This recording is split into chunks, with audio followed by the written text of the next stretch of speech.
Une femme noire, vêtue d'un simple sweat à capuche et d'un pantalon de voyage, se tenait sur le tarmac luisant de pluie. Devant elle, un jet privé Gulfstream G7 Sense d'une valeur de 70 millions de dollars scintillait sous les lumières de l'aéroport. C'était lui, le pilote, un porte-bloc à la main, qui lui barrait le passage. « Vous ne correspondez pas au profil », ricana-t-il. « C'est un vol privé. Descendez de mon appareil. » Il la prenait pour une intruse. Il se croyait maître de la situation. Ce qu'il ignorait, c'est que la femme qu'il venait d'insulter n'était pas une simple passagère. Elle était sa nouvelle patronne. Et les prochains mots qu'il entendrait ne seraient pas « préparez-vous au décollage », mais « videz votre casier ». Le ciel au-dessus du petit aéroport de Deauville avait la couleur d'une échymose récente. Un crachin froid et misérable de novembre balayait le tarmac, rendant le monde exclusif de l'aviation privée un peu moins glamour. C'était le domaine de l'élite, des milliardaires discrets, des visages que l'on voit en couverture des magazines. Le terminal d'affaires, en l'occurrence l'opérateur de services d'aviation privée ultra exclusif Signature, était un temple feutré de fauteuils en cuir et d'espresso offerts. C'est à travers ce temple que se déplaçait Chloé Martin. Elle n'avait pas l'air d'être à sa place, ou du moins c'est ce que la réceptionniste blonde, dont le badge indiquait Manon, avait clairement décidé. Chloé était habillée pour un vol de 14 heures, pas pour une séance photo. Elle portait un pantalon de voyage noir haut de gamme et confortable, un sweat à capuche gris foncé assorti d'une petite start-up tech qu'elle avait elle-même financée, et une paire de baskets de sport usées mais impeccablement propres. Ses cheveux étaient tirés en arrière en un chignon serré et pratique. Le seul indice de son statut était une montre de luxe discrète à moitié cachée par sa manche, et même celle-ci était sobre. Elle était au téléphone, arpentant l'espace près des baies vitrées qui donnaient sur les jets. Sa voix était basse, mais elle dégageait une autorité qui contrastait totalement avec son apparence. « Non, Stéphane, c'est inacceptable, dit-elle, le dos tourné à la salle. Le nouvel algorithme de filtration fonctionne à 78% d'efficacité. Je l'ai conçu pour 99,8%. La dégradation se situe dans le pipeline de données. Vérifie le script d'ingestion. Attends. Cherche une fuite de mémoire dans le traitement par l'eau. Le cache n'est pas vidé après chaque fichier. Corrige ça. Je serai à Singapour demain matin. Je m'attends à ce que ce soit résolu à mon atterrissage. Elle raccrocha juste au moment où Manon l'appelait, la voix dégoulinante d'une douceur artificielle. Madame. Madame, êtes-vous Chloé Martin? Chloé se retourna, glissant son téléphone dans sa poche. C'est bien moi. L'équipage est-il prêt? Le sourire de Manon était une ligne fine et crispée, presque douloureuse. Oui, ils sont prêts. Vous êtes seul à voyager? Juste moi, confirma Chloé, comme indiqué sur le manifeste. Bien sûr. Manon tapota son stylo. Eh bien, le capitaine Leroy vous attend sur le tarmac. Appareil effet raid. C'est le grand Gulfstream. Vous ne pouvez pas le manquer. Le sous-entendu était clair, même quelqu'un comme vous. Chloé hocha la tête, attrapa son unique valise à roulettes et poussa les lourdes portes vitrées. Le vent et la pluie la frappèrent instantanément. Un agent d'accueil lui tendit un parapluie, mais elle le refusa d'un geste de la main. Elle était concentrée. Elle passa devant un bombardier Global 6000 et un Dassault Falcon 8X, ses yeux fixés sur les lignes épurées et puissantes du Gulfstream G700 qui l'attendait. Son G7 Sense. Deux hommes se tenaient au pied de l'escalier d'embarquement, blottis sous un petit auvent, essayant de garder un porte-bloc au sec. Le pilote principal, un homme approchant la soixantaine, cheveux poivrés sel et posture pleine d'importance, l'observa approcher avec une expression orageuse. Sa veste arborait fièrement le logo d'Aéronautique Prestige. C'était le capitaine Philippe Leroy. Le copilote, un jeune homme nommé Lucas Morel, semblait nerveux, se balançant d'un pied sur l'autre. Alors que Chloé atteignait l'avion, Leroy s'avança, lui barrant physiquement le chemin. Il ne regarda pas son visage. Il regarda son sweat à capuche, ses baskets, puis de nouveau son porte-bloc comme s'il cherchait une erreur. Un instant, madame, dit-il, sa voix de baryton rocailleuse habituée à être obéie. Je crois qu'il y a une erreur. Chloé s'arrêta. Je suis Chloé Martin. C'est un vol privé pour C. Martin. Je suis le capitaine Philippe Leroy, déclara-t-il, comme si ce nom devait tout régler. Et je suis responsable de cet aéronef. C'est un vol privé pour Madame C. Martin, une cliente très importante. Je suis Chloé Martin, répéta-t-elle calmement, bien qu'un froid familier s'insinuait dans son ventre. Elle avait déjà vécu ça. Pas depuis longtemps, et jamais de manière aussi flagrante, mais le scénario était connu. Le roi éclata de rire, un aboiement court, sec et incrédule. Bien sûr. Écoutez, je ne sais pas quel genre d'arnaque vous essayez de monter ou si vous êtes une de ces influenceuses qui cherchent une photo pour Instagram, mais c'est un appareil à 70 millions de dollars, et ma politique est de tolérance zéro pour les atteintes à la sécurité. La mâchoire de Chloé se crispa. Capitaine, je ne suis pas une influenceuse. Je suis votre passagère. Mon nom est sur votre manifeste. Maintenant, puis-je monter à bord, s'il vous plaît? J'ai un emploi du temps à respecter. Le manifeste indique C. Martin. Lança le roi, son visage devenant rouge et tacheté. Nous attendions un monsieur, ou du moins quelqu'un qui. Eh bien, franchement, vous ne correspondez pas au profil. Je ne corresponds pas au profil, répéta Chloé, sa voix dangereusement basse. Le profil pourquoi? Pour posséder un jet, ou simplement pour voyager dedans. Le copilote, Lucas, grimaça et baissa les yeux. Il voulait clairement être n'importe où sauf ici. Le profil d'un individu fortuné qui affrète un G7 Sense, rétorqua le roi. On dirait que vous vous êtes perdu en cherchant l'air de restauration. Maintenant, je vais vous demander poliment une seule fois de retourner au terminal. Je vais demander à la sécurité du FBO de vous y retrouver. Vous me refusez l'accès à mon vol? Je vous refuse l'accès à mon aéronef, corrigea le roi en bombant le torse. Je suis le commandant de bord. Mon autorité est absolue. Ma parole fait loi. Et je dis que vous ne montez pas dans cet avion. C'est un risque pour la sécurité. Pour ce que j'en sais, vous êtes une passagère clandestine, ou pire. Lucas, appelez la sécurité. Dites-leur que nous avons une intruse sur le tarmac. Chloé leva une main. Ce ne sera pas nécessaire. Oh, si, c'est nécessaire, madame. Non, dit Chloé, ses yeux se fixant sur les siens. C'est inutile parce que vous avez raison sur un point, capitaine. Il y a bien eu une erreur. Mais ce n'est pas la mienne. C'est la vôtre. Elle plongea la main dans sa poche, mais ce n'était pas pour une pièce d'identité. C'était pour son téléphone. Le capitaine le roi se moqua en voyant le téléphone. Quoi? Vous allez appeler votre avocat? Vos relations? Laissez tomber. J'ai tout vu. Je vole depuis 30 ans, ma petite. J'ai eu des princes saoudiens et des milliardaires de la tech dans mes avions. Je sais à quoi ils ressemblent. Et vous? Vous n'en êtes pas une. Lucas, tu as appelé la sécurité? Aboya le roi, sans quitter Chloé des yeux. Le copilote, Lucas Morel, tripota sa radio, son regard oscillant nerveusement entre le capitaine en colère et la femme étrangement calme. Capitaine, peut-être qu'on devrait juste vérifier sa carte d'identité. Le FBO a dû.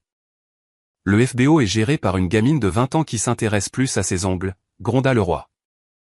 Je suis la dernière ligne de défense pour cet appareil. Je ne fais pas confiance à son jugement, et je ne vous fais certainement pas confiance. Il fit un geste dédaigneux vers Chloé. Vous volez depuis 30 ans, dit Chloé, son pouce glissant sur son écran. Impressionnant.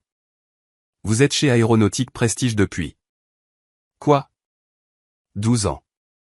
L'arrogance de le roi vacilla une seconde. Une lueur de confusion traversa son visage. Comment? C'est une information publique. Ça ne veut rien dire. Et vous rendez compte à Stéphane Bernard, le directeur des opérations de vol, continua Chloé, sa voix aussi tranchante qu'un scalpel. Tout le monde rend compte à Stéphane, dit le roi, essayant de reprendre pied. C'est le patron. Et c'est lui qui me félicitera pour avoir déjoué une menace potentielle à la sécurité. C'est drôle, dit Chloé. Je viens de raccrocher avec Stéphane. Elle appuya sur un numéro en composition abrégée. Le téléphone sonna une fois. On répondit immédiatement. Stéphane, dit-elle, sa voix formelle et glaciale. Chloé Martin. j'ai bien peur d'avoir un problème. Au nom de Chloé Martin, l'expression suffisante du capitaine Leroy ne s'estompa pas seulement. Elle s'effondra. Le copilote, Lucas, avait l'air d'avoir vu un fantôme. Sa mâchoire tomba. Madame Martin. La voix de Stéphane Bernard était minuscule et paniquée, même à travers le petit haut-parleur du téléphone. Est-ce que tout va bien? L'acquisition. Elle ne s'est pas faite? Acquisition. Ce fut le mot qui arrêta le cœur de Leroy. Chloé regarda le pilote, ses yeux vides de toute chaleur. L'acquisition s'est faite, Stéphane. Elle a été finalisée il y a 90 minutes. C'est pourquoi cette situation est si instructive. Je suis sur le tarmac de Deauville, devant le FRED. Le sang de Leroy se glaça. FRED. Ses initiales. Chloé. Martin. C'est un magnifique appareil, poursuivit Chloé, son regard fixé sur le pilote balbutiant. Un véritable honneur pour l'entreprise. Où ce le serait, si votre employé me laissait monter à bord? Quoi? Cria la voix de Stéphane. Qui vous en empêche? Madame Martin, je suis tellement désolé. Un certain capitaine Philippe Leroy, dit Chloé, sans jamais rompre le contact visuel. Il me dit. Quoi déjà, capitaine? Que je ne corresponds pas au profil. Que je suis un risque pour la sécurité. Il attend actuellement que la sécurité du FBO vienne m'arrêter pour intrusion. Un torrent de sons paniqués et confus sortit du téléphone. Stéphane Bernard hurlait, mais pas après Chloé. Il hurlait à quelqu'un en arrière-plan. Trouvez-moi Leroy. Trouvez-moi son dossier. Préparez ses papiers de licenciement. Leroy, le visage blanc comme une serviette, fit un pas en arrière en trébuchant. Madame Martin. Je ne savais pas. Je n'avais aucune idée. Mettez votre téléphone sur haut-parleur, Stéphane, ordonna Chloé. Un instant plus tard, la voix de Stéphane emplit le tarmac pluvieux, forte, claire et tremblante de terreur professionnelle. Capitaine Philippe Leroy. Leroy tressaillit comme s'il avait été frappé. Oui, monsieur le directeur Bernard, monsieur. Avez-vous la moindre idée de la personne à qui vous parlez, espèce d'idiot monumental? Hurla Stéphane. L'avez-vous? C'est. Martin n'est pas une cliente charter. C'est. Martin vient de signer le chèque qui a racheté Aéronautique Prestige à sa société mère. Cette acquisition dont j'ai parlé à tout le monde. C'était elle. Madame Chloé Martin n'est pas une patronne, capitaine. Elle est la patronne. Elle vous possède. Elle me possède. Elle possède le jet sur lequel vous vous tenez. Et vous ne la laissez pas monter à bord. Le silence qui suivit fut plus lourd et plus absolu que n'importe quel orage. La pluie, le vent, le gémissement lointain d'un autre jet en train de rouler, tout s'effaça. Il n'y avait que le son de la carrière de Philippe Leroy en train de partir à volo. Lucas Morel avait l'air de vouloir se cacher dans le train d'atterrissage. Leroy ouvrit la bouche, mais aucun son n'en sortit. Il regarda Chloé, les yeux suppliants. L'arrogance avait disparu, remplacée par la terreur brute et pathétique d'un homme qui vient de réaliser qu'il a commis une erreur qu'il ne pourra jamais réparer. Chloé l'observa. Elle laissa le silence s'étirer, le laissant s'y noyer. Finalement, elle lui parla, mais en s'adressant à son téléphone. Stéphane. Oui, Madame Martin. Oui, Madame. N'importe quoi. Cet homme, dit-elle en pointant un doigt unique et stable vers le roi, vient de faire preuve d'un manque de jugement catastrophique. Il n'a pas vérifié son manifeste. Il n'a pas vérifié mes qualifications. Il n'a pas appelé ses supérieurs. Il a pris une décision de commandement basée sur l'idée qu'il se faisait de mon apparence. Il m'a humilié. Il a retardé mon emploi du temps. Et il a exposé cette entreprise, mon entreprise, à un procès si énorme qu'il nous aurait mis en faillite. Tout ça par préjugé. Oui, madame. Il est viré, balbutia Stéphane. Non, Stéphane, dit Chloé. Il n'est pas viré. Viré, c'est trop facile. C'est ce qu'on dit quand quelqu'un part à la retraite. Elle fit un pas vers Philippe le roi, qui recula. Elle était maintenant assez proche pour parler juste au-dessus d'un murmure, mais sa voix portait avec une finalité absolue. Capitaine Philippe le roi, en tant que premier acte officiel en tant que nouvelle propriétaire d'Aéronautique Prestige, dit-elle, je mets fin à votre contrat de travail, avec effet immédiat. Vous êtes un passif. Vous êtes une honte. Et vous êtes en intrusion sur ma propriété. Veuillez remettre vos accréditations, votre badge d'entreprise et vos cartes d'accès à Monsieur Morel. Elle regarda le copilote blême. Vous êtes bien Monsieur Morel? Lucas se mit au garde à vous. Oui, madame. Officier pilote de ligne Lucas Morel. Bien, dit Chloé. Prenez ces badges. Ensuite, vous et moi allons effectuer une vérification pré-vol, car je dois toujours être à Singapour. Philippe le roi resta figé, la pluie se mêlant à la sueur froide sur son front. Les mots, prenez ces badges, flottaient dans l'air, une sentence pire que n'importe quelle insulte. C'était l'acte physique d'une castration d'un monde qu'il avait dominé pendant 3 décennies. Madame Martin, s'il vous plaît, balbutia le roi, sa voix un râle pathétique. C'était une erreur, un malentendu. Vous ne pouvez pas. 30 ans. J'ai un contrat. L'expression de Chloé resta impassible. Vous aviez un contrat. Stéphane, êtes-vous toujours en ligne? Oui, Madame Martin, vint la petite voix. Je suppose que le contrat de Monsieur le Roi a une clause de moralité et de conduite, qui interdit la négligence grave et un comportement qui expose l'entreprise à un risque juridique. Oui, Madame, dit Stéphane, sa voix retrouvant une once de force bureaucratique. Section 4A. Il est en rupture de contrat. Son licenciement est pour faute grave. Toutes les indemnités, toutes les options sur actions sont annulées. Le roi eut l'air d'avoir été frappé physiquement. Non. Non. Monsieur Morel, dit Chloé, sa voix coupant court au déni de le roi, ses badges. L'officier pilote de ligne Lucas Morel regarda le roi, son mentor, l'homme qui avait validé sa formation. Il vit la supplication dans les yeux de le roi, mais ensuite il regarda Chloé Martin, une femme qui venait d'acheter une compagnie d'aviation de 300 millions de dollars et se tenait maintenant sous la pluie comme si c'était une réunion de conseil d'administration. Il n'y avait pas de choix à faire. Il y avait seulement le futur et le passé. Lucas tendit une main tremblante. Philippe. S'il te plaît, ne rends pas les choses pires.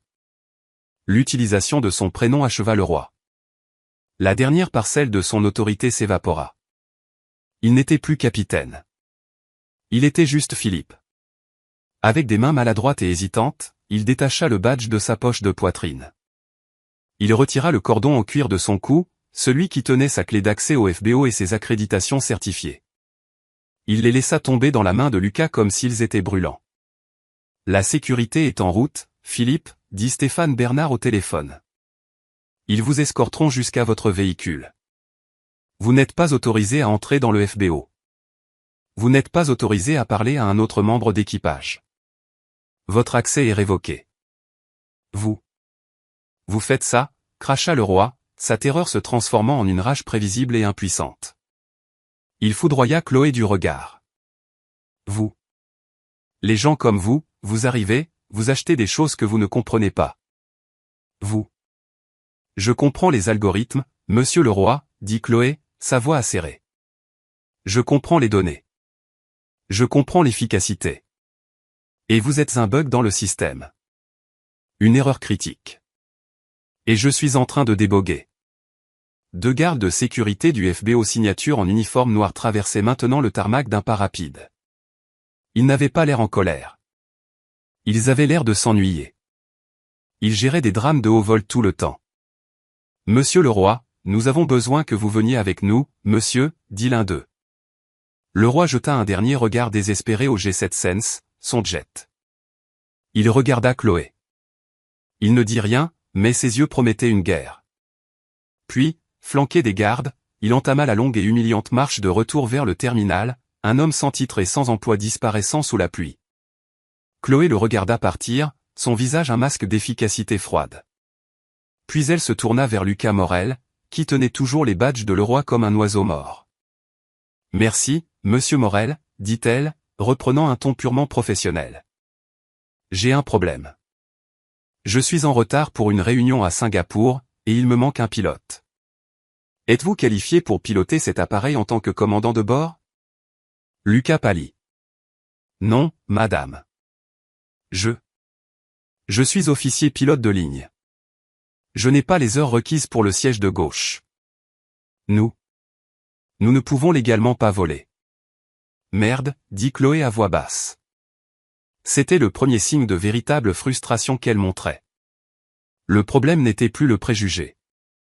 C'était réglé. Le problème était la logistique. Elle remit le téléphone à son oreille.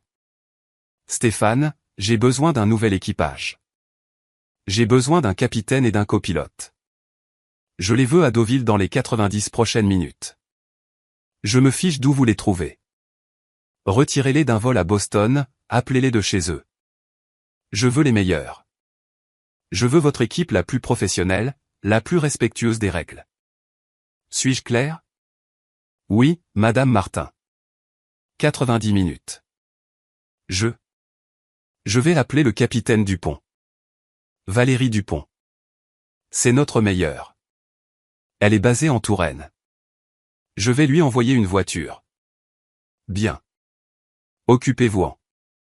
Chloé raccrocha sans dire au revoir. Elle regarda Lucas Morel, qui se tenait toujours près de l'escalier. Monsieur Morel, dit-elle. Oui, madame. Vous avez eu une journée difficile.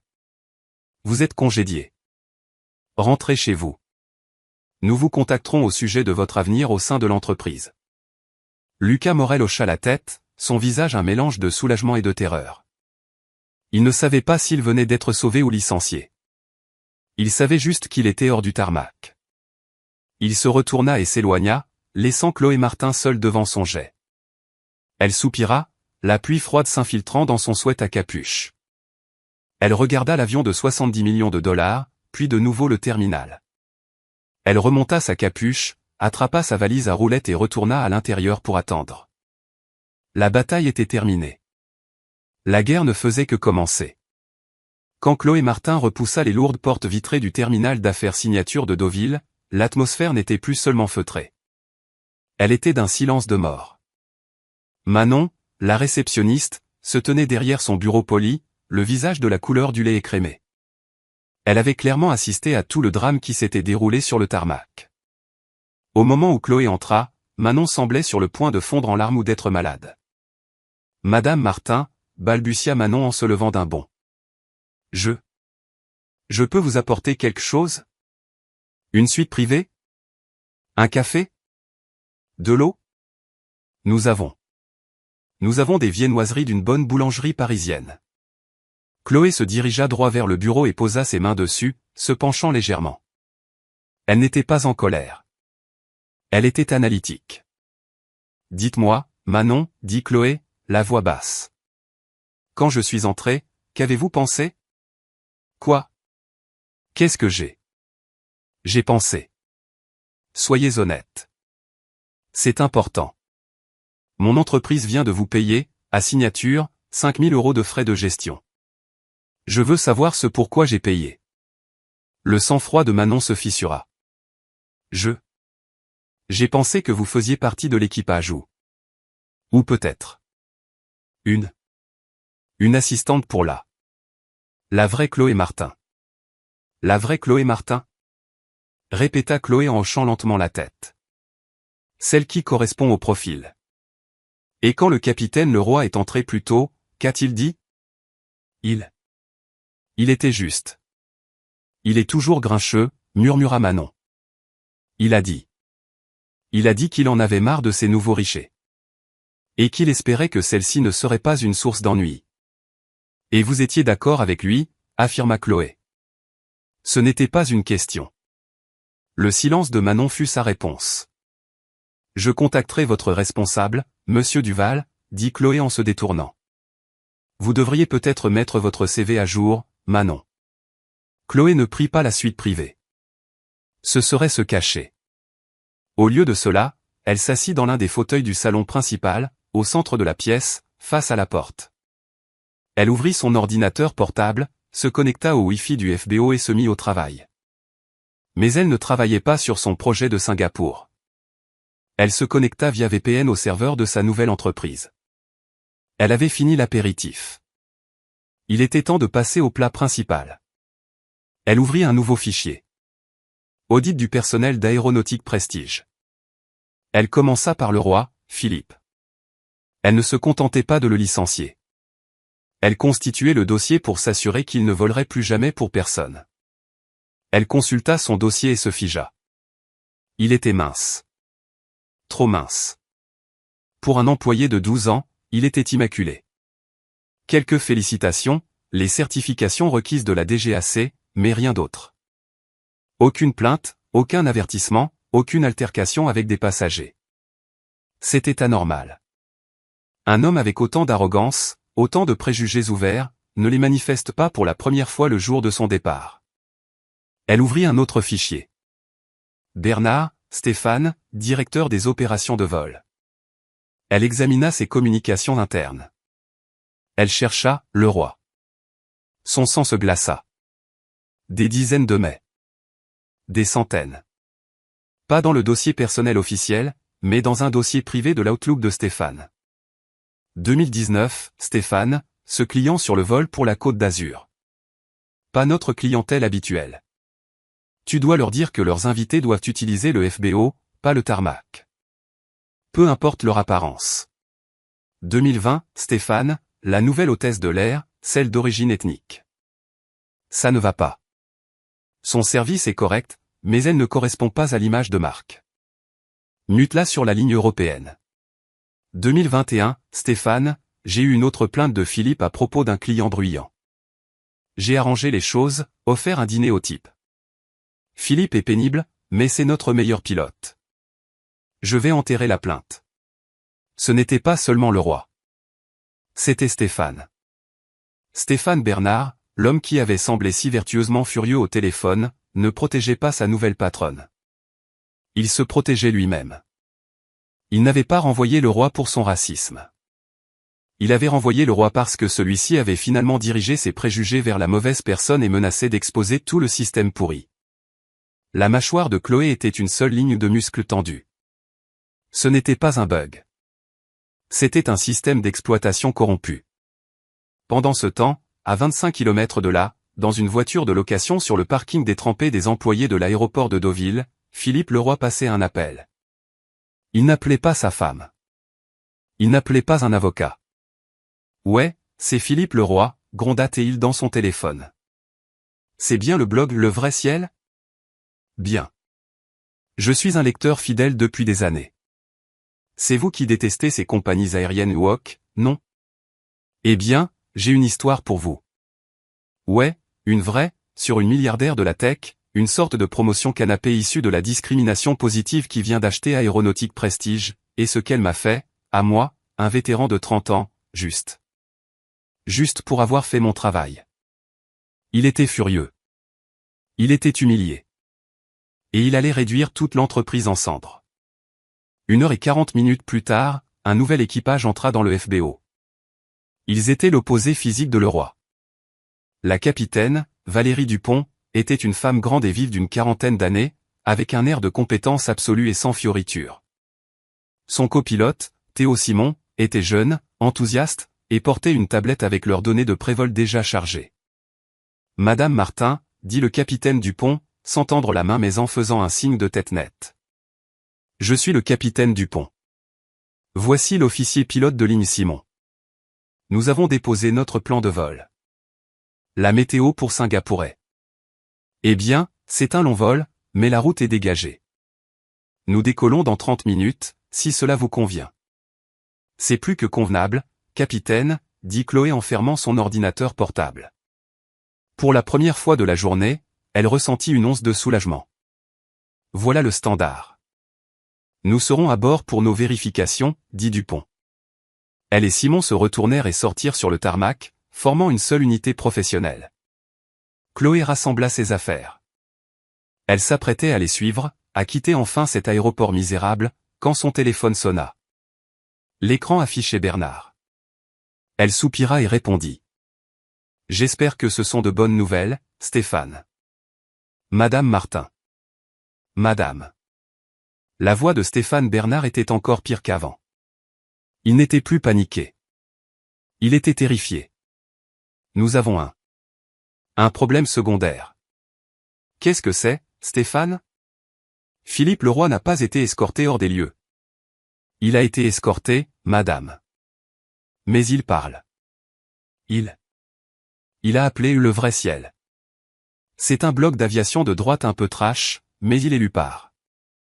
Eh bien, par beaucoup de pilotes. Il raconte une histoire. Il dit que vous êtes une guerrière de la justice sociale en plein délire de pouvoir, que vous l'avez viré parce qu'il a soulevé des préoccupations de sécurité légitimes à votre sujet, et que c'était du racisme inversé. Chloé s'arrêta, la main sur la porte vitrée menant au tarmac. C'est un problème de relations publiques, Stéphane. Nous avons une équipe de communication. Gérez ça. Ce n'est pas tout le problème, s'étrangla Stéphane. Il menace. Il dit que si je ne soutiens pas sa version et que je ne confirme pas qu'il a été injustement licencié, il va publier des choses sur moi. Chloé devint parfaitement immobile. Les pièces du puzzle s'assemblèrent. Le dossier personnel impeccable, le dossier de mes privés qu'elle venait de trouver, le blog Le Vrai Ciel. C'était le véritable rebondissement. Quelle chose, Stéphane? Demanda-t-elle, sa voix pure comme de la glace. Stéphane Bernard craqua. Le barrage de sa pathétique autopréservation céda, et tout se déversa dans un torrent de confessions haletantes. Le roi. Il a eu des plaintes avant, Madame Martin. Des dizaines, au fil des ans. Je les ai gérées. Je les ai gardées hors de son dossier officiel. J'ai muté des hôtesses de l'air. J'ai offert des vols à des clients. C'était l'un de nos pilotes les plus anciens, un homme de 30 ans de métier. Je l'ai protégé. Je pensais que c'était juste Philippe qui était Philippe. C'est une culture de la vieille école.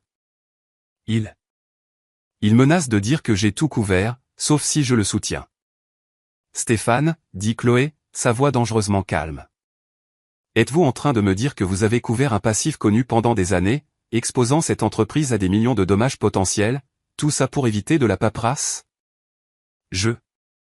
Madame Martin, s'il vous plaît. Je peux arranger ça, plaida Stéphane. Je vais appeler le blogueur. Je vais le payer. Je ferai n'importe quoi. Oui, vous le ferez, dit Chloé. Premièrement, vous ne ferez rien. Vous n'appellerez pas Philippe. Vous n'appellerez pas le blogueur. Vous ne supprimerez pas un seul fichier. Compris? Oui, madame. Mais.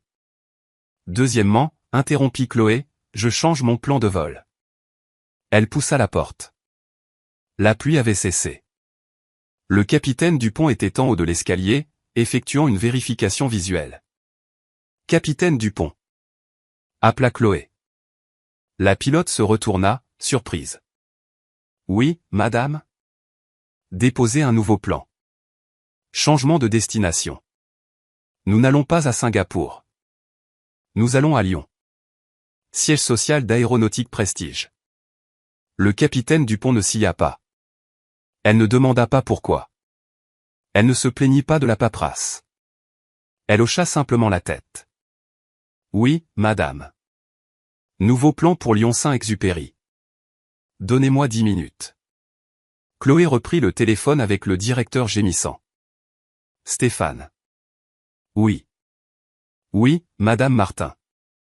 Je serai dans votre bureau dans 3 heures. Je veux les dossiers personnels complets et non expurgés de chaque pilote, chaque membre d'équipage de cabine et chaque planificateur de cette entreprise. Je les veux sur la table de la salle de conférence principale. Et Stéphane? Oui, madame? Appelez votre avocat. Dites-lui de vous y retrouver. Chloé raccrocha. Elle regarda le G7 Sense. Son jet. Son entreprise. Son problème. Elle monta les escaliers, ses baskets silencieuses sur le métal. En passant devant le capitaine Dupont, elle hocha la tête. Au travail. Le Gulfstream G7 Sense était rapide. En un peu moins de 3 heures, il descendit des nuages sombres pour entrer dans l'espace aérien lumineux et humide de Lyon. Le siège social d'Aéronautique Prestige, un bâtiment stérile de verre et d'acier, était une île d'anxiété silencieuse. Stéphane Bernard était là, comme demandé. Il semblait avoir vieilli de 10 ans depuis l'appel de Deauville. Son costume était froissé et sa peau d'un gris pâteux. À côté de lui était assis un avocat tiré à 4 épingles d'un cabinet lyonnais huppé, qui avait l'air agacé par cette intrusion le week-end. Chloé entra dans la salle de conférence, non pas avec un avocat, mais avec sa propre équipe, qu'elle avait fait venir de Paris et Bordeaux par un autre vol charter. Ce n'étaient pas des avocats. C'étaient, comme elle les appelait, ses solutionneurs. Une experte comptable judiciaire, une spécialiste en éthique et droit du travail, et un analyste de système de données. Stéphane, dit Chloé en prenant le siège en bout de table. Maître Girard, fit-elle en hochant la tête à l'avocat. Merci d'avoir attendu. Commençons l'audit. Madame Martin, commença l'avocat, Maître Girard. Mon client, Monsieur Bernard, a servi cette entreprise fidèlement pendant 20 ans. Cet audit un samedi ressemble à une réaction punitive à un malheureux incident isolé avec un employé mécontent. Chloé ne le regarda même pas. Elle regarda Stéphane. Stéphane, avez-vous apporté les dossiers? Stéphane hocha la tête en silence, désignant 3 grandes armoires à dossiers roulantes. Bien, dit Chloé. Mon équipe s'en chargera. Ce que je veux, c'est votre empreinte numérique. Elle se tourna vers son analyste de système de données. Léo, je veux que tu fasses une image du disque dur de Stéphane, de ses accès serveurs et de son téléphone. Nous cherchons des plaintes gérées. C'est un scandale, s'emporta Maître Girard. Une violation de la vie privée. Nous allons. Vous allez vous asseoir, Maître Girard, dit Chloé, sa voix baissant d'un ton. Ou votre client peut présenter sa démission, maintenant, pour faute grave, et sortir d'ici sans rien. Mais s'il veut ne serait-ce que la possibilité d'une séparation négociée, il coopérera pleinement. Maître Girard regarda Stéphane. Stéphane, ça fait ça. Fais-le, marmonna-t-il. Pendant les 4 heures suivantes, la salle fut une ruche d'efficacité silencieuse et brutale. L'équipe de Chloé dépeça la vie numérique de l'entreprise, et c'était pire qu'elle ne l'avait imaginé. Ce n'était pas seulement le roi. C'était une culture. Un réseau de copinage que Stéphane Bernard n'avait pas seulement toléré, il l'avait cultivé. Les pilotes étaient promus en fonction de leurs amitiés. Les vols étaient attribués en fonction de qui Stéphane aimait. Les femmes pilotes et celles issues de minorités se voyaient systématiquement attribuer les routes les moins rémunératrices et les moins désirables. Les plaintes étaient enterrées, triées en dossiers, officiels et officieux. À ce moment-là, la nouvelle assistante de Chloé, qui surveillait le web, apporta une tablette dans la salle. Madame Martin, c'est en ligne. Sur l'écran, l'article du blog Le Vrai Ciel était publié. Le titre était encore pire qu'elle ne l'avait pensé, une milliardaire woke licencie un pilote vétéran parce qu'il ne correspondait pas au profil de son ego, interview exclusive avec le capitaine Philippe Leroy. L'article était un chef-d'œuvre de mensonges intéressés. Il dépeignait Leroy comme un héros, un pilote qui avait courageusement interrogé un individu suspect près de son avion.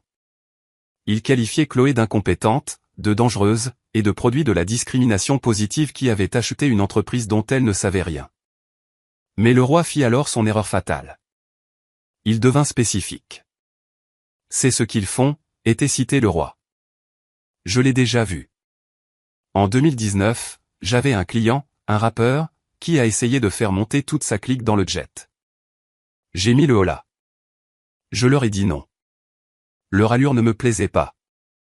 C'était une question de sécurité. Stéphane Bernard m'a soutenu à 100%. C'est ce que fait un bon directeur des opérations. Il soutient ses pilotes. Stéphane Bernard émit un petit bruit étranglé. L'avocat, Maître Girard, sourit réellement. Vous voyez, Madame Martin, c'est un cauchemar en termes de relations publiques. Le roi vous attaque. Vous avez besoin de Stéphane. Il peut faire une déclaration, vous soutenir, réfuter les affirmations de Leroy sur l'incident de 2019. Chloé Martin lui rendit son sourire. C'était un sourire mince, froid et terrifiant. Non, maître Girard. Nous n'allons pas le réfuter. Nous allons le confirmer. Tout le monde la dévisagea. Mon équipe de communication, dit Chloé, s'apprête à publier une déclaration. Elle dira, Aéronautique Prestige coopère pleinement à un audit interne concernant les actions de Monsieur Leroy et de son superviseur, Monsieur Bernard. Nous sommes horrifiés par la conduite dont Monsieur Leroy s'est vanté sur le blog Le Vrai Ciel, qui confirme un schéma de partialité raciale et professionnelle. Nous remercions le blog Le Vrai Ciel et d'avoir mis en lumière l'aveu public de Monsieur Leroy. Notre audit va maintenant s'étendre pour inclure l'incident de 2019 dont il était si fier. Le visage de Stéphane Bernard passa du gris au blanc. Leroy ne s'était pas seulement jeté sur son épée. Il avait entraîné Stéphane avec lui. Chloé se leva.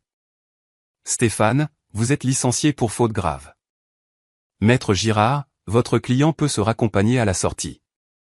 Mon équipe reste. Nous saisissons tous les biens de l'entreprise. Nous sommes en train de déboguer. La chute ne fut pas une simple ondulation. Ce fut un tsunami. Et elle ne commença pas par une explosion, mais par un clic. L'article du blog Le Vrai Ciel, qui devait être la glorieuse vengeance de Philippe Leroy, fut publié à 8 heures du matin un dimanche. Pendant les 2 premières heures, ce fut tout ce dont il avait rêvé. L'article, écrit par le propriétaire du blog farouchement anti-establishment, Nicolas Petit, était un chef-d'œuvre de mensonges intéressés. Il dépeignait Leroy comme un héros du terroir, un vétéran de 30 ans qui avait courageusement questionné un individu suspect et avait été crucifié par la nouvelle meute woke. La section des commentaires était un cloaque d'approbation. Voilà ce qui arrive quand ils prennent le pouvoir. La discrimination positive dans le cockpit. On va tous mourir. Ce pilote mérite une médaille. Je ne laisserai jamais un sweat à capuche dans mon avion. Philippe Leroy était assis dans un bar sportif d'une petite ville en Normandie, une bière à la main à 10 heures du matin, regardant son téléphone exploser de messages de soutien de ses copains de la vieille garde. Il était un martyr. Il était un héros. Dans son esprit, il était invincible. À 10h30, l'équipe de communication de Chloé, un cabinet parisien de renom qu'elle gardait sous contrat, publia sa déclaration officielle. Elle ne fut pas envoyée aux grands médias. Elle fut envoyée directement à Nicolas Petit et postée en commentaire sur son propre blog. Aéronef Horizon, anciennement Aéronautique Prestige, souhaite remercier formellement Le Vrai Ciel pour son inestimable journalisme d'investigation. Nous menions un audit interne sur l'ancien employé Philippe Leroy. Nous n'étions cependant pas conscients de toute l'étendue de sa faute professionnelle jusqu'à ce qu'il l'avoue publiquement dans cet article même. L'admission par M. Leroy d'un incident en 2019 où il a immobilisé un vol parce qu'il n'aimait pas l'allure d'un client confirme un schéma de partialité raciale et professionnelle. Cet aveu, combiné à son licenciement pour faute grave à Deauville, a été transmis à la DGAC. Nous sommes également reconnaissants que M. Leroy ait impliqué son superviseur, M. Stéphane Bernard, ce qui a grandement aidé notre action en justice en cours contre M. Bernard pour faute grave. Nous utiliserons cet article et les citations de M. Leroy comme pièce à conviction numéro 1. Merci pour votre service. La section des commentaires devint silencieuse. Nicolas Petit, le blogueur, fixa son écran, son visage devenant d'un rouge tacheté profond. Il avait été manipulé. Il n'était pas un journaliste. Il était un pion. Cette milliardaire woke ne l'avait pas combattu. Elle l'avait utilisé. Elle l'avait remercié. Lui, un lion autoproclamé, avait été transformé en caniche. Sa réputation auprès de ses propres lecteurs était en jeu. Il avait été ridiculisé. Sa rage n'était plus dirigée contre Chloé. Elle était dirigée contre le roi. Le roi lui avait menti, avait omis la véritable histoire et l'avait utilisée pour sa petite vengeance, qui venait de se retourner contre le blog. Petit devait contrôler le récit. Il devait être celui qui exposait la vérité. À 11 heures, un nouvel article fut publié sur Le Vrai Ciel. Mise à jour, l'audio brut. Philippe Leroy m'a menti. Écoutez la vérité par vous-même. Nicolas Petit mit en ligne l'intégralité de l'appel téléphonique non édité de 40 minutes. Et ce fut une catastrophe. L'audio était une immolation de carrière, de vie. ce n'était pas seulement un homme racontant sa version de l'histoire. C'était une tirade ivre et décousue. Les auditeurs entendirent Philippe Leroy, la voix légèrement pâteuse, déchaîner un torrent de fiel raciste, sexiste et profondément arrogant. Je te le dis, Nicolas, elle. C'est une de celles-là. Arrive comme si elle possédait l'endroit. Insulte raciale en souhaite à capuche. Je lui ai dit. J'ai dit, vous ne correspondez pas au profil. Et j'avais raison. C'est juste une intello de la tech issue de la discrimination positive. C'est comme ce rappeur en 2019, arrive avec toute sa clique, chaîne en or, et tu sais. Juste bruyant. J'ai dit à Stéphane, je ne fais pas voler ces animaux. Il m'a dit, t'inquiète, Philippe. Je m'en occupe. J'ai inventé un. Il rit. J'ai inventé un pépin du système de gestion de vol, falsifié le carnet de bord, cloué au sol tout ce putain d'avion. Stéphane lui a payé l'hôtel et... Il éclate de rire. Et il a enterré la plainte dans le budget des surplus de catering. Un génie. On l'a fait une douzaine de fois. Cette nouvelle hôtesse, tu sais. Celle d'origine ethnique. J'ai dit à Stéphane, ses cheveux. Ce n'est pas professionnel. Elle était sur mon G7 Sense, mon jet. Le lendemain, elle faisait un charter pour Clermont-Ferrand sur un King Air. Il renifle. Il sait comment gérer les choses. C'est un de la vieille école. L'audio était une grenade numérique et elle explosa sur tout ce qu'elle toucha. Le destin du capitaine Philippe Leroy. Ce fut le chef-d'œuvre du karma. La Direction générale de l'aviation civile, déjà alertée par la plainte initiale de Chloé, avait maintenant un aveu public irréfutable. Ils ne se contentèrent pas d'enquêter. Ils convoquèrent une audience formelle pour la révocation de sa licence de pilote de ligne.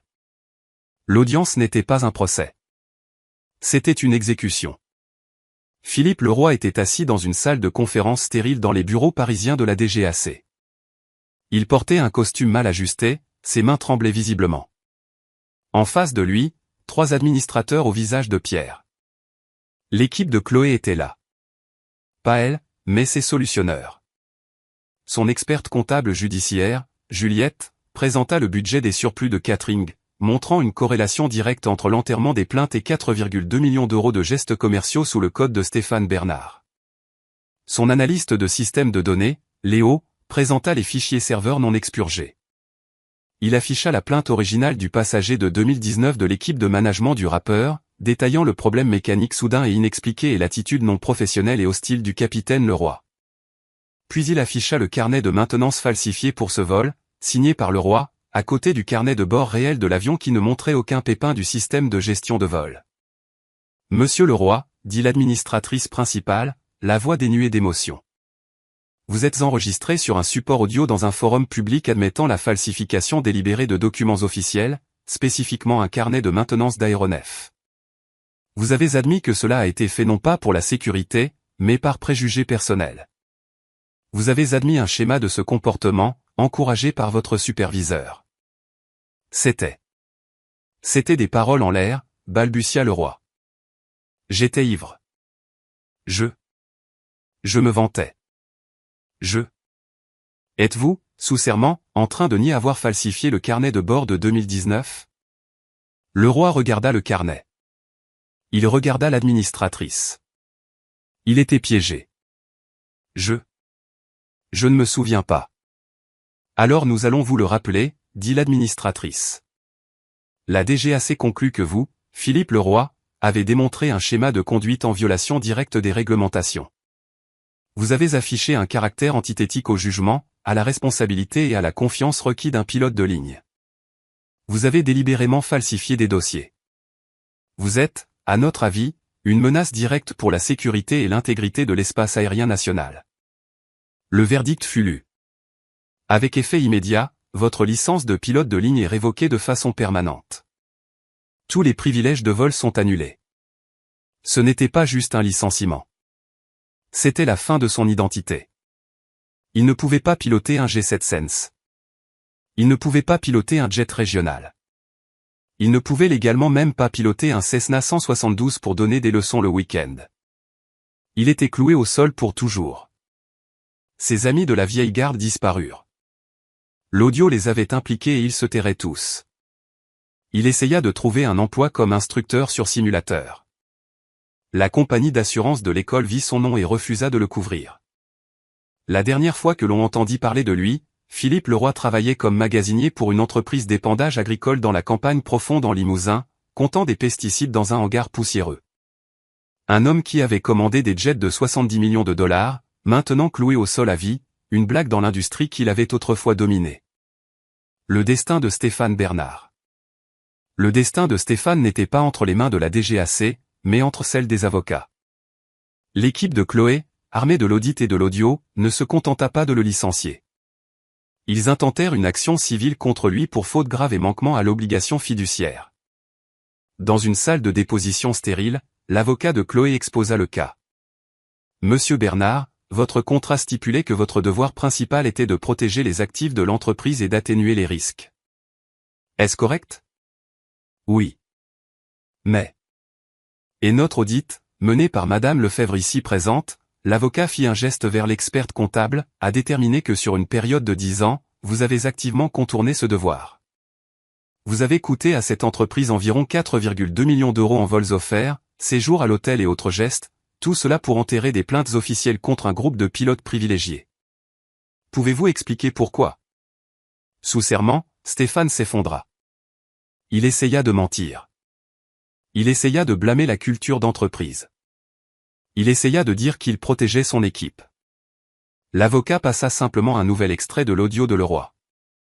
Stéphane est un génie. Il sait comment gérer les choses. Il enterre ça. Stéphane Bernard perdit tout. Le tribunal le jugea coupable de faute grave. Son licenciement pour faute grave fut confirmé, annulant son parachute doré, ses options sur action et l'intégralité de son indemnité de départ. L'entreprise plaça une hypothèque sur ses actifs pour récupérer une partie des 4,2 millions qu'il avait dilapidés. Il perdit sa grande villa dans une banlieue cossue de Lyon. Il perdit son bateau. Sa femme le quitta. Il était un paria dans le monde de l'aviation, connu comme l'homme dont le système de copinage avait fait couler le navire. Il finit par trouver du travail, le quart de nuit de 23h à 7h comme dispatcher logistique pour une entreprise de transport routier longue distance. Une pièce sans fenêtre, un écran vert luisant et une vie de regret. Le destin de Manon Dubois. Chloé ne licencia pas simplement Manon. C'eût été trop facile. Au lieu de cela, Chloé passa un coup de fil. Pas au responsable de Manon, mais au PDG mondial de Signature Aviation. Monsieur Duval, dit Chloé, la voix calme. Je suis la nouvelle propriétaire d'Aéronef Horizon. Nous révisons actuellement tous nos contrats de fournisseurs. Notre expérience à Deauville a été instructive. Mon équipe des opérations de vol prévoit entre 800 et 1000 heures de vol ce trimestre. C'est beaucoup de carburant, beaucoup de frais de gestion. Nous lançons, bien sûr, un appel d'offres. J'ai entendu dire que NetJet a un excellent terminal d'aviation d'affaires en Provence. Le PDG, Monsieur Duval, faillit s'étouffer. Aéronef Horizon était en passe de devenir l'un des plus gros nouveaux comptes du secteur privé. Les perdre à cause d'une réceptionniste impolie n'était pas une option. Madame Martin, balbutia-t-il. Quel que soit le problème, il sera rectifié. Je m'en occupe personnellement. Vous avez ma parole. Manon Dubois ne fut pas licenciée. Elle arriva au travail le lundi suivant pour constater que son badge de sécurité ne fonctionnait pas. Elle fut convoquée à une réunion RH d'urgence avec un vice-président qui était venu de Marseille. Elle fut mise en examen administratif pour une durée indéterminée. Elle était dans les limbes de l'entreprise. On lui ordonna d'assister à un nouveau séminaire de formation obligatoire à l'échelle de l'entreprise sur les préjugés inconscients et le service client. Et quand elle entra dans la salle de bal d'un hôtel Ibis près de l'aéroport, son sang se glaça. La formation était dirigée par un vice-président de l'entreprise, et l'étude de cas principale, l'exemple central de ce qu'il ne fallait pas faire, c'était elle. Son nom était masqué. Mais tout le monde dans la salle, chaque pilote, chaque réceptionniste, chaque agent de piste savait exactement qui était l'employé M. À Deauville. Elle dut rester assise là pendant 8 heures et écouter son propre échec être disséqué comme le nouvel étalon de la manière de perdre un contrat de 10 millions de dollars.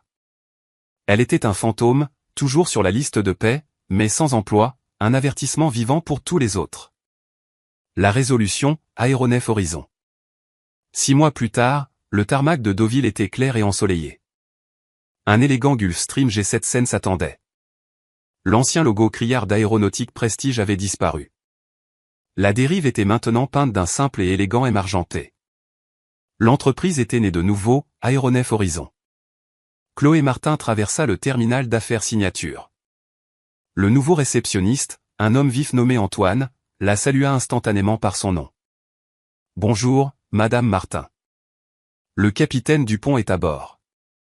Le plan de vol pour Singapour est déposé, et votre catering préféré est déjà chargé. Nous avons préautorisé votre départ. » Chloé sourit. « Merci, Antoine. » Elle se dirigea vers le tarmac. Au pied de l'escalier se tenait le capitaine Valérie Dupont. Elle n'était plus seulement pilote. Chloé l'avait promue directrice des opérations de vol, remplaçant le fantôme de Stéphane Bernard. « Bonjour, madame », sourit Valérie. « Décollage dans 15 minutes, tout est au vert. »« Merci, Valérie », dit Chloé. « Comment fonctionne le nouveau système ? » ?»« Le nouveau manuel d'opération est parfait, » dit Valérie. « Les affectations de vol basées sur le mérite fonctionnent. Les équipages adorent le système de plainte transparent et la nouvelle clause sans profilage dans la formation. C'est une nouvelle entreprise, Chloé. C'est l'entreprise qu'elle aurait toujours dû être, répondit Chloé. Elle monta les escaliers, ses baskets silencieuses sur le métal. Le jet était le même, mais la culture était entièrement nouvelle. L'hôtesse de l'air était professionnelle, efficace et respectueuse. Chloé s'assit à sa place habituelle alors que le G7 Sense, immatriculé F Marie, s'élançait dans le ciel. Elle ne regarda pas en arrière. Elle ouvrit son ordinateur portable. L'entreprise était déboguée. Les anciens fichiers corrompus avaient été définitivement supprimés. Elle ouvrit un nouveau fichier, une page blanche. Projet Horizon Phase 2, expansion mondiale. Elle avait fini de déboguer. Il était temps de construire.